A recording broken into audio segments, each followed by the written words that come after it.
My name is Robert Holmes. I'm the author of One Fish Changes Everything. I am joined here with Mr. Kunle Falae. And Kunle and I have gotten to know each other a little bit. I can't say that we know each other greatly, but I certainly have known a little about Kunle and enough to see that he's got a great story that I thought everyone would benefit from hearing. So Kunle's here to join us. And so welcome, Kunle. Thank you. Thanks for having me, Robert. Absolutely. So we're just going to have a casual conversation and get to know Kunle a little bit. So Kunle, to set our stage, our listeners and our viewers really, certainly want to know more about you. So kind of give us a background. What do you do for a living? What's your family like? Where are you from? That type of thing. Sure. So I was originally born in Nigeria, and I migrated to the United States in 2003. So about 17 years now. And, went to school initially in New Jersey while I was staying with my parents, and then eventually moved to Ohio to come to Ohio State, the Fisher College of Business. Graduated in 2009, and then I started working. And after that, I got married to my beautiful wife in 2015. And then after that, have kids. So now we have two kids. And we have a son, is 3, Ayo, and we have a 1-year-old as well, Ebon. So she's going to be 2 in November. So keeps me pretty busy with my wife, obviously. And right now, professionally, I serve as a financial analyst. So a finance business partner at Quantum Health. So think of, finance supporting corporate initiatives within the company, supporting IT and other departments. Yeah, so I spent some time in the corporate world. I know that phrase, finance partner, really well. And there's no doubt about it, Kunle, when you've got someone that has a finance partner mindset, it's a game changer. It's a game changer for the business. It helps. Yeah, so I know your role well, and I'm sure that you are really good at it. So appreciate all that you do from that standpoint. So let's play a little rewind game. So let's rewind back 12 years ago or so, and where were you? What were you doing? And give me some background. Let's just pick a number. 12 years ago. So 12 years ago, that was be around 2008. It was a very significant year for me, partly because it was the year before I graduated Ohio State. And it was significant because in the prior years, so I transferred to Ohio State from Essex County Community College from New Jersey. So it was a community college coming into Ohio State. It was a huge transition for me. So I wasn't doing really, really well in school at the time. So, and that's part of that was because I was working at the cafeteria, going to school, trying to understand the large university, the quarter system. It was very challenging. So what I did was I went back to New Jersey in 2006, right after the fall of 2006. And then I came back in 2007. So I was still struggling. So then I think a year later, which was 2008, I realized that if I spent more time studying, I was actually understanding the material. So I took the year off from work and I, applied myself more to when I was studying, at the College of Business at Ohio State. So it's a unique year that I remember very well because it began to make sense. My transcript showed that I did probably best in that year. So that was the year before I graduated, and then eventually graduated in 2008. So I was still in school, for short, in 2008, 12 years ago. OH. I am. All right, so that's good, and obviously that sounds like Ohio State was a great journey for you, and that sounds like maybe even we picked 12 years, and it's kind of funny because you can always find with good leaders, right, and people that are really focused on advancement in life, they always find when you ask them a question, maybe 12 years ago, I should have said 13 years ago, you always will find a pivotal moment in that story, right, and so you picked that pivotal moment of that year where you said, okay, enough's enough. I got to get an understanding of this curriculum. Right. And so I love that. I think that's great. And I think that's, one of the qualities a great leader does is to really focus on, foundationally, right? Where am I and what needs to improve in my foundation to get me where I want to be? It's that constant self-reflection, right? Absolutely. Absolutely. Well, good, good. It sounds like a good year for you, and obviously you graduated Ohio State and began your professional career and have done some great things. So, all good things. So, I've been unbelievably blessed with mentors in my life. It started way back when I was a young boy. The gentleman that lived across the street from me, his name was Jack Schaefer, and Jack was just an unbelievable gentle soul, just an incredible man, and he happened to be the mayor of our hometown. And Nice. so he kind of took me under his wing when I was a young guy. Actually, I was one of the few people in middle school that would walk from middle school to a job afterwards. And so I started in seventh grade, and I would walk down to. He owned a silk screening shop as well in downtown of where I grew up. So I would walk down there and clean silk screens every night as they dirtied them during the day. I would bleach them and pressure wash them in the night in the basement, and that was my first job. And so he from that point on, he kind of took me under his wing and mentored me. We'd fish together often. I think that's where a lot of the story in the book comes from. But I've been unbelievably blessed from that point forward to have these significant mentors in my life. Have you had people that you would look at and claim they were mentors, and what did they mean to you? Absolutely. I'm a product of my parents, and obviously, incredible mentors.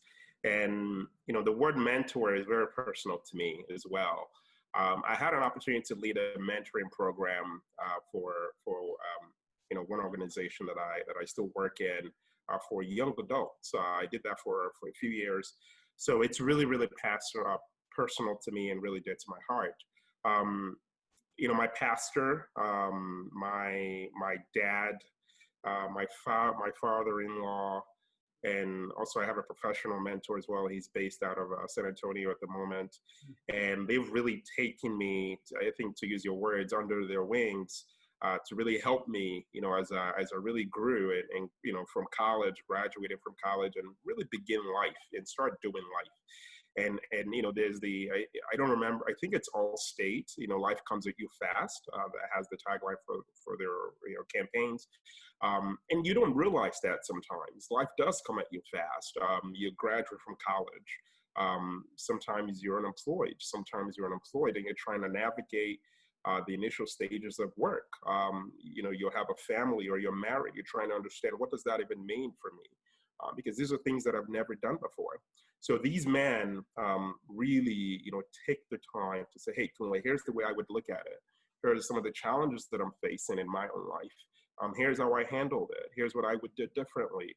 Obviously, we all sometimes have unique situations, but I've learned that there's a lot of transferable lessons, if you will, that's been really, really applicable to me, and really, really has made the journey much more comprehensible, because I've had the privilege and the opportunity to really engage with these mentors at a very highest level.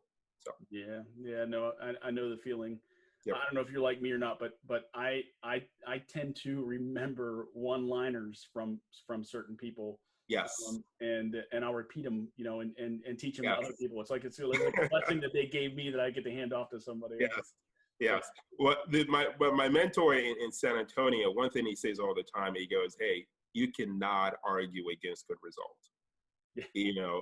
And that's part of him pushing me, professionally, and go, "Hey, you gotta deliver, right? You cannot argue against a good result." So Yeah. that's one liner. Yeah, that's a good one. That's a good one. And I'm sure that applies to you right now, where you're at right now. Right? Absolutely. You can't argue against this result. That's for sure. That's for sure.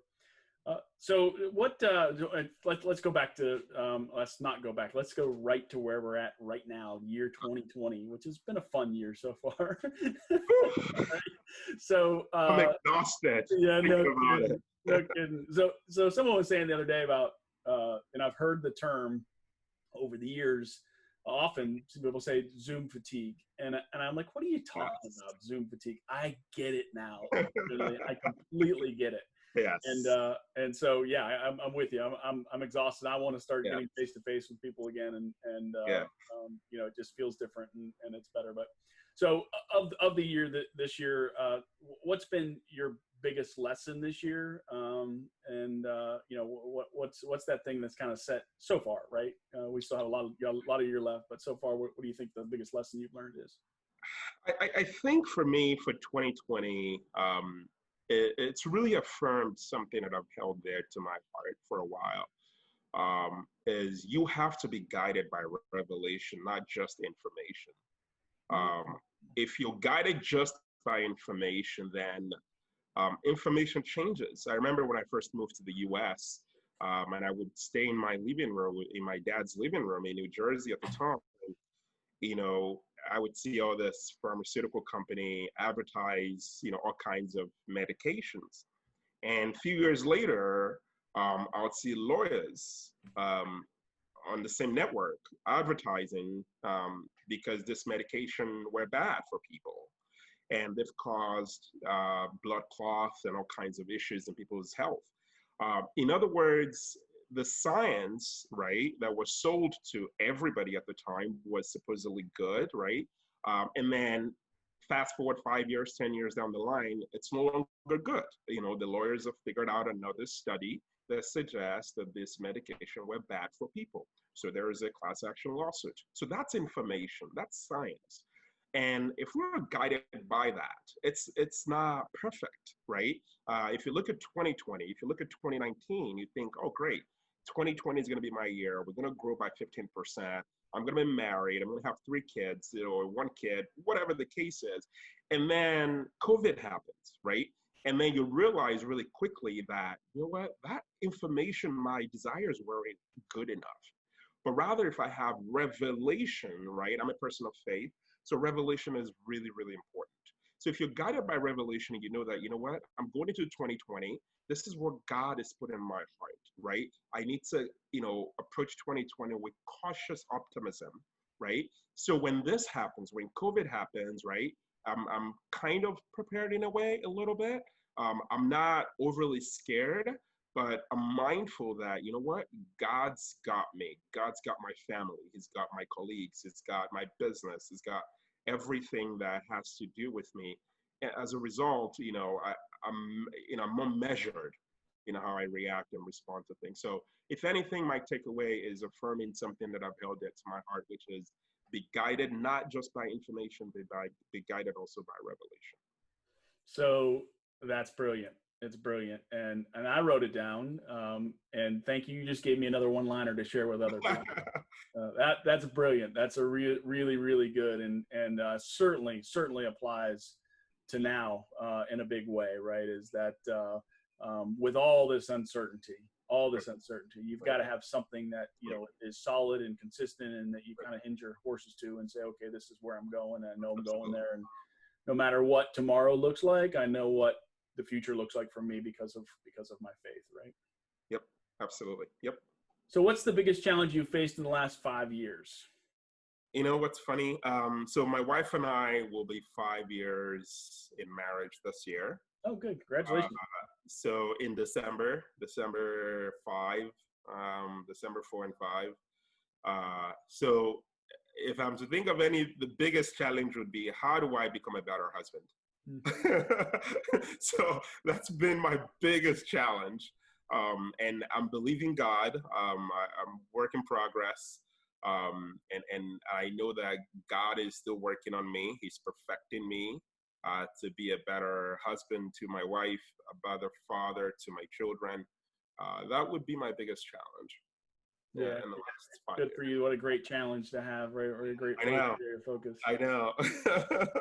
So my wife and I have been married 20 years, right? And we're still challenged by very much the same thing, right? And we've got 2 teenage boys now, one 19 and 17, and we see that our world is changing rapidly, right? Yeah. And very shortly, right? Yes. It's our family's gonna be dynamically different, and so. Yep. So you know, we're kind of in this transition mode ourselves to learn more about what's next for us. So I get it for sure. Yep. For sure. Yep. So if you had to do anything over again, Kunle? Because, maybe you see now that you would do it differently. What would that be? Yeah. Um, Maybe two things. And this, we talked about mentors earlier, right? Mentors are really, really important. So if I was to do something differently, I would be very, very intentional about mentors early on in my academic career. I would have been very, very intentional and had really, really incredible, awesome mentors. Sometimes you kind of have a choice who you call a mentor, right? Sometimes it just kind of happens, right? You build really awesome relationship with people, and then it forms a mentor relationship. So I would have been really, really intentional about seeking mentorship very early on. Number two, and maybe the most important is, right after my wife and I got married, right? We had our first child in 2016. So the year after, we had our first son. And maybe one thing I would have done different is maybe I would have waited a little bit, right? And know each other a little bit more, because we didn't get an opportunity to do that. She was working in Uganda with the United Nations prior to us getting married. So she moved to the US, we got married, and then we had kids. So I would have preferred us to, bonded more and knew each other much more, and be best of friends much more before we start having kids, because that would at least give us the time to get to know each other a lot more. Now we're doing it all together, right? Raising two kids, getting to know each other, our pet peeves and things like that. So I will have been intentional about mentorship much, much more early on in my academic career. And B, would have probably, maybe, hopefully, if my wife had agreed at the time, maybe wait a little bit before we start having kids, and get to know each other a bit more after we got married. Yeah, so. No, that's fair.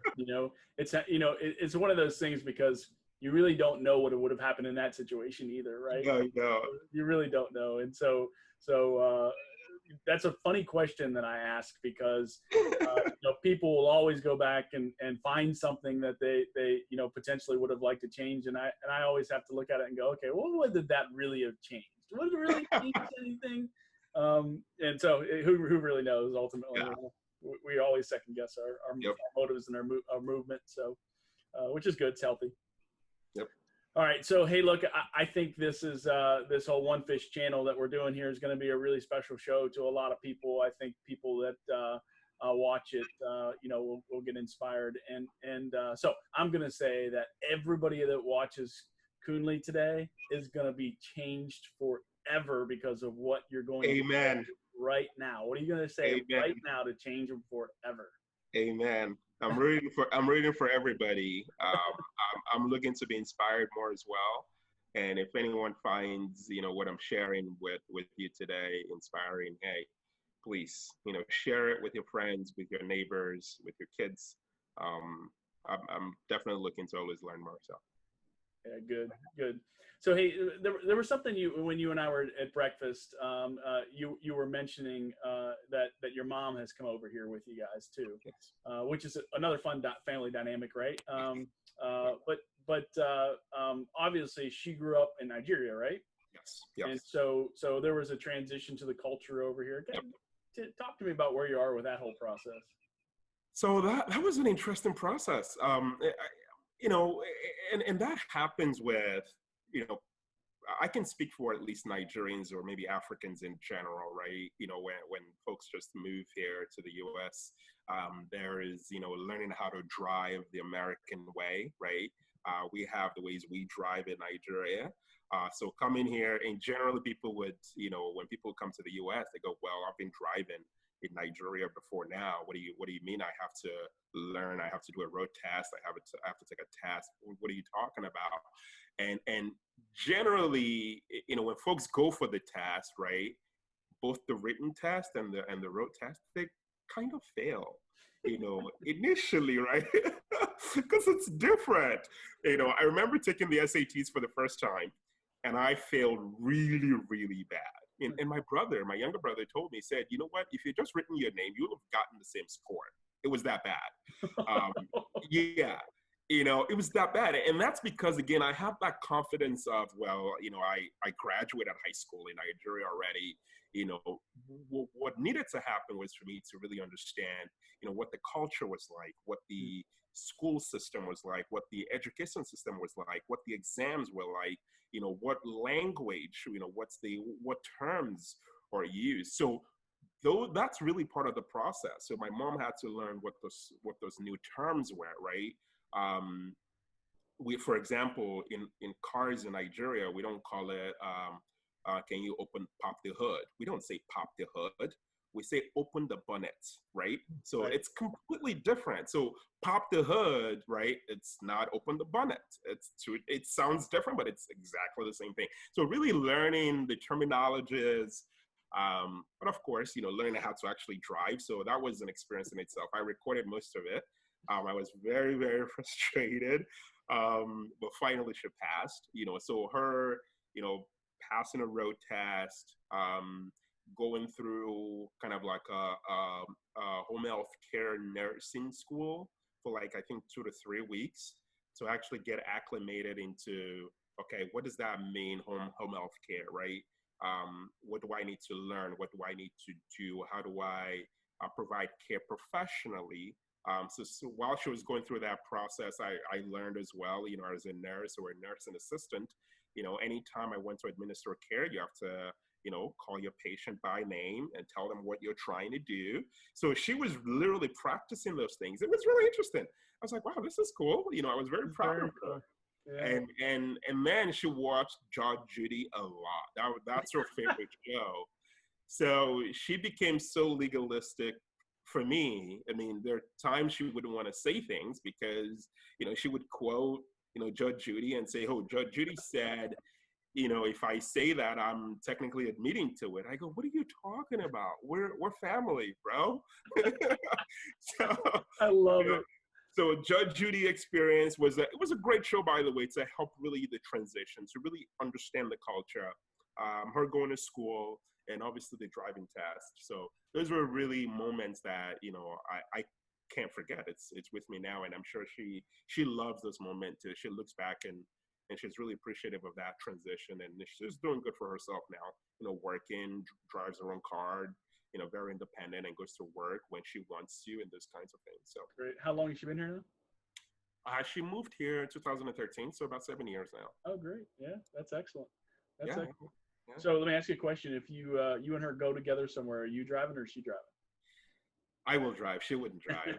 She'll make me Somehow I drive. knew you were gonna say that. Yeah, she'll make me drive. She'll make me drive. Oh no, my mom would. She wouldn't do it. That's funny. All right, so we're gonna close this thing with 3 questions. And first of all, what do you think makes a great leader? Um, empathy. Empathy. Your ability as a leader, as a person, to be able to understand what the other person is going through, and then you know that's what begins it. If I don't understand what you're going through as a leader, I can't help you. I can't develop you. I can't learn from you because I don't even know what you're going through. I just want to, just order you to do things. That's not really leadership. So empathy. That's good. That's really good. And very good point. And we see that a lot in the professional world, right? Where you have managers that have done really well at managing that get put in strong leadership positions, but there's a clear difference between leadership and management, right? Yes. And there are people that are really good leaders that aren't very good managers, and vice versa. Right. So that's a good one. All right, second one. Who's the best leader in history ever? That's a tough one. That's a tough one. But if I had to name a person, I think Nelson Mandela of South Africa, does it for me. What an incredible leader. Understood, the pain and the plight of the people of South Africa, right? And put his life on the line. After prison, came out and still led the country from tyranny, from oppression, to where the country is today, and really laying those foundations for what we would call South Africa of today. So So that's a great leader for me. You know, someone with empathy, with guts to execute and really stay the course. So yeah, and you hit on something there, and I think you're spot on. And this is something I think about a lot. I agree with you. I think great leaders have strong empathy, and sometimes empathetic leaders can to other styles of leadership can be viewed as being weak. Correct. Right. And that's not the case at all. I don't believe that's the case at all. There certainly can be you can have empathy and still be a very strong leader. And I think your example of Nelson Mandela is a perfect example of that. Right. He was empathetic towards the people, but he stood up and did the right thing, and that takes guts in a big way. So, absolutely. Good one. Very good one. Mm-hmm. All right. So when it's all said and done, what do you want people to think about Kunle? That's a big one. I'm just starting. I'm just getting warmed up. So, but if I if I had to think, I want people to think of me as someone that genuinely and truly cared about people, that loved this family, you know, but most importantly, that truly cared about people, and helped people get to the next level in whatever way, shape, or form they're trying to aspire to grow. But most importantly, someone that cared. Yeah, that's great. That's great. And I share a lot of that with you. Yeah. You know, when it comes down to it, you know, we work so hard to achieve our earthly goals, but you know, the only thing that really truly matters is the things that have eternal significance, and that's inspiring others, right? So, yep. So Kunle, thank you so much for your time today. Certainly, it's been a pleasure to get to know you. I look forward to a long relationship with you, and certainly helping you as I can, and learning from you as well. You gave me a great one-liner today. I'm going to use that one often, so I appreciate that. And hopefully we'll get a chance to do this again in the future if something comes up and you want to jump back on and have something to tell the folks. Absolutely. You let me know, okay? Absolutely. This has been fun. It's my pleasure. Again, you know, if you have any tips for me, anybody that may watch this, you know, put them in the comment section. You know, I would love to glean in, you know, maybe how to be a perfect husband or a perfect parent. My kids are, you know, my son is going to be 4 in October, and my daughter is going to be 2 in November. So they're very young. So if you know, best practice to be awesome parent, awesome husband, let me know in the comment section. I'll be happy to read them, and whatever applies, I'll be happy to implement them. So thank you. It's been a pleasure. I had a lot of fun doing this. All right. I appreciate it. Thank you so much. Have a great day. Thank you. You too. See you, bud.